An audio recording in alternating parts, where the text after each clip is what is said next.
국무조정실장님께 질의드리겠습니다. 네네. 실장님, 그 배달의 민족 요기요 배달통에 대해 들어보신 적 있으시죠? 예, 그렇습니다. 그렇다면 배달의 명수, 배달 서구, 먹개비는 혹시 들어보신 적 있으신가요? 예. 그까지는 또. 예, 실장님께서 잘 알고 계시는 바와 같이 배달의 민족 요기요 배달통은 국내 온라인 배달 시장의 예. 90% 이상을 독점하고 있는 민간 배달 전문 서비스 앱의 이름입니다. 예. 또한 배달의 명수는 올해 3월부터 본격적인 운영에 돌입한 군산시가 운영하고 있는 배달 전문 앱이고, 예. 배달 서구는 인천 서구에서 5월부터 운영하고 있는 공공 배달 앱이며, 먹개비는 충북에서 네. 9월부터 운영하고 있는 공공 배달 앱의 이름입니다. 네. 실장님께서는 그 공공 배달 앱을 운영하고 있거나 준비하고 있는 전국의 지방 정부의 현황이나 실태를 혹시 파악하고 있으신지요? 예, 저희들이 그 뭐 지자체 하고 있는 쪽에 대해서 좀 뭐 한 파악은 해봤는데, 지금 뭐 개발 중인 지자체가 있고 검토 중인 지자체가 있고 이래가지고요. 개발 중인 지자체가 저희들 알기로는 한 5개 지자체가 있고요. 검토 중인 지자체가 또 뭐 또 한 3군데 정도 알고 있고 이래가지고 이걸 뭐 몇 개라고 이렇게 하기는 참 어렵습니다. 7개 지자체가 하여튼 개발 중이고 검토 중인 걸로 이렇게 말씀드리겠습니다. 그런데 이제 그 광역시도나 기초지방자치단체에서 공공 배달 앱을 운영하고 있는 현 상황을 점검하거나 파악하고 있는 그 중앙부처가 현재로서는 전무한 상황입니다. 본 위원실에서 광역시도별 기초시군별 공공 배달 앱에 대한 현황 자료를 국무조정실, 행정안전부, 중소벤처기업 등 중앙부처에 요구를 했지만 돌아온 회시는 별도로 파악한 자료가 없으며 관리하고 있거나 지원하지 않고 있다라는 답변이 대다수였습니다. 네. 올해 2월부터 본격화된 코로나19 사태는 비대면 언택트 시대로 전환되는 급격한 변화를 가져왔습니다. 그래서 온라인 플랫폼 시장 역시 아시다시피 어마어마한 성장을 했고, 배달앱 시장도 지금 수십조에 지금 이루고 있는 상황입니다. 문제는 그 독점적 지위를 가지고 있는 그 민간 배달앱이 과도한 중개 이용 수수료, 마케팅 비용, 가맹비 등 높은 수수료로 인해서 소상공인이나 영세 상공업자, 자영업자 등 골목 상권을 책임지고 있는 지역 주민들이 경영난을 악화시키고 있다는 점입니다.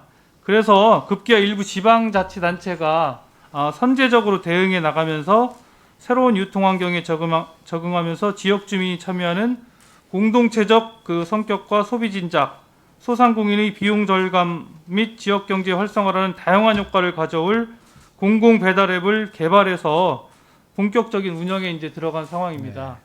앞서 말했듯이 실제로 이제 대표적인 군산시와 인천 서구의 경우에 재정 투입 대비 괄목할 만한 성과를 내고 있는 상황입니다. 군산시의 경우 개발비 1억 3,460만 원, 운영비 1억 4,800만 원을 투입해서 3월 13일부터 9월 21일까지 19만 건의 주문에 약 45억 원의 매출 실적을 올렸습니다. 인천 서구의 경우에도 1억 4,900만 원의 재정을 투입해서 5월부터 본격 운영해서 9월 20일까지 10만 건이 넘는 주문 건수에 25억 원을 넘는 매출 실적을 보이고 있습니다. 그 두 지방 정부 이외에도 아까 뭐 조정장님이 잠깐 말씀하셨지만 뭐 서울시가 중소 배달앱과 업무협약을 맺고 제로페이 가맹점과 연결해 운영하는 제로페이 유니온 서비스를 9월 15일부터 실시하고 있고, 충청북도에서도 충북 먹개비, 그리고 경기도에서도 10월 말부터 화성시, 오산시, 파주시 3개 지역에서 시범적으로 또 운영할 예정이라고 합니다. 또한 강원도 춘천시에서도 11월 시범 운영할 계획이고, 부산 남구에서도 10월 중, 전라북도와 대구 광역시에서도 현재 공청회 등을 통해 도입 여부를 검토하고 있으며, 경남의 경우 창원, 양산, 김해, 거제, 진주에서도 이 공공 배달 앱을 현재 그 추진 중에 있는 상황입니다. 지방 정부가 공공 배달 앱을 추구하는 이유는 유통환경 변화에 대한 능동적인 대처로 골목 상권 회복 등 지역 경제 활성화와 소상공인 자립 기반 강화, 소비자가 참여하는 지역 공동체 확산이라는 지역사랑 가치에서 출발합니다. 무엇보다도 이제 공공 배달앱의 강점은 중개 이용 수수료, 광고비, 가맹비 등이 없는 산무 정책을 전개하고 있습니다.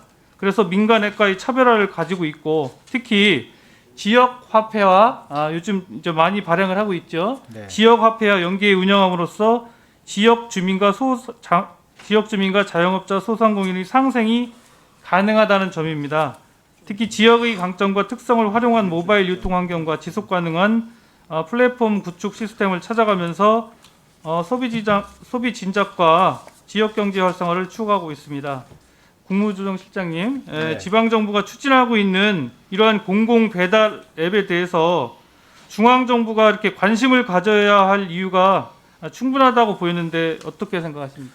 예, 지금 공공 개발 앱이 이렇게 이제 저희들 이렇게 각 지방에서 하려고 하는 이유가 이제 민간 개발 앱들이 과도한 어떤 수수료라든지 하여튼 이런 부분에 대해서 문제 제기로 저희들이 이해를 하고 있고요. 근데 단지 또 각 지방마다 각각 이렇게 또 공공 개발 앱을 또 개발한다고 했을 때 이게 또 과연 그게 바람직하냐 하는 그런 측면도 있기 때문에 저희들이 이 공공이 민간 시장에 개입하는 문제 또는 민간 시장이 또 독과점에 대해서 과도한 수수료를 받는 문제 이런 부분 전체를 좀 공정이나 또 행안부 이런 관계기관으로 협의를 해가지고 어떤 식으로 가는 게 가장 바람직한 방향인지 부분에 대해서는 좀 논의해 보도록 하겠습니다.